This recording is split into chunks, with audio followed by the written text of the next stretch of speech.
The slogan, "I want my MTV," heads this next chapter, which is on the extensive growth and changes in popular music of the 1980s. Political and economic changes helped boost the overall mood of life in the 80s for some, while the division between the haves and the have-nots grew larger, and the AIDS epidemic grew rapidly.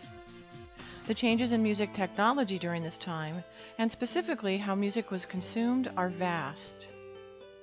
Punk hadn't actually died.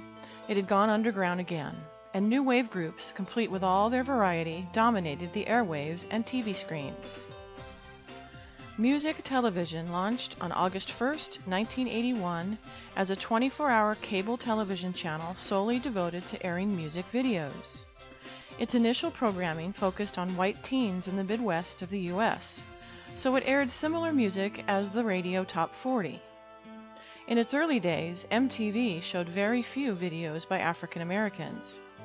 It wasn't until Prince and Michael Jackson broke the color lines on MTV that other black artists and styles began to be more readily shown in prime rotation.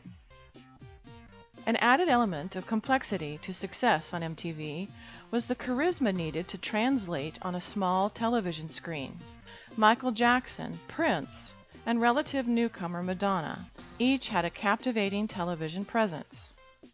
Although Michael Jackson and Prince had success in the late 70s, Madonna's career owes a great debt to MTV with her string of pop-centered, dance-oriented videos and songs.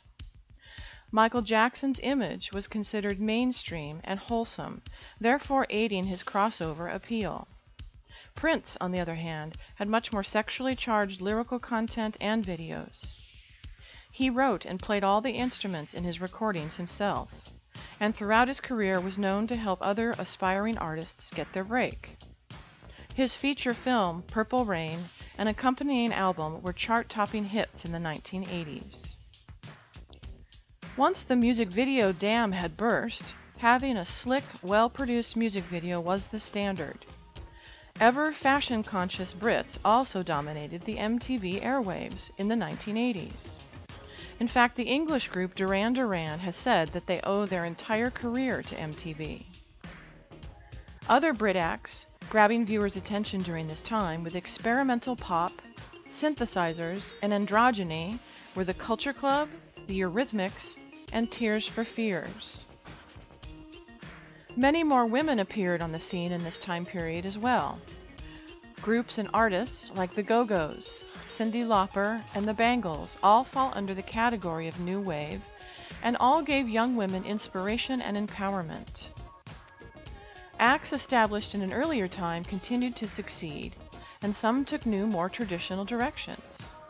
Tom Petty collaborated with members of a supergroup called the Traveling Wilburys. Bruce Springsteen had his chart-topping album and single Born in the USA. And John Mellencamp, formerly John Cougar, had commercial success promoting his Midwestern image.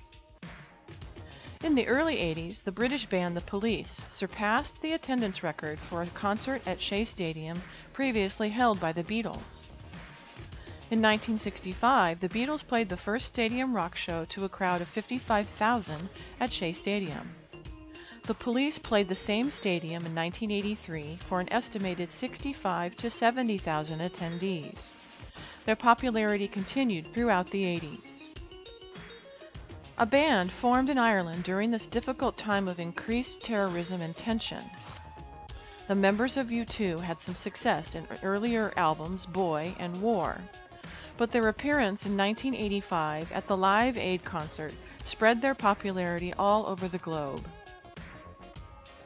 The old guard of rock had varying degrees of success and failure in this new, more visual world of popular music.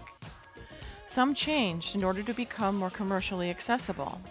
Others experienced frequent personnel changes, while still others made no drastic changes at all in order to appeal to a new MTV viewer. From its inception, MTV truly revolutionized the way in which music is consumed. Even the vocabulary used to discuss music changed due to MTV. In the past, one might ask, "Have you heard that song?" After MTV, it was far more common to hear, "Have you seen that video?"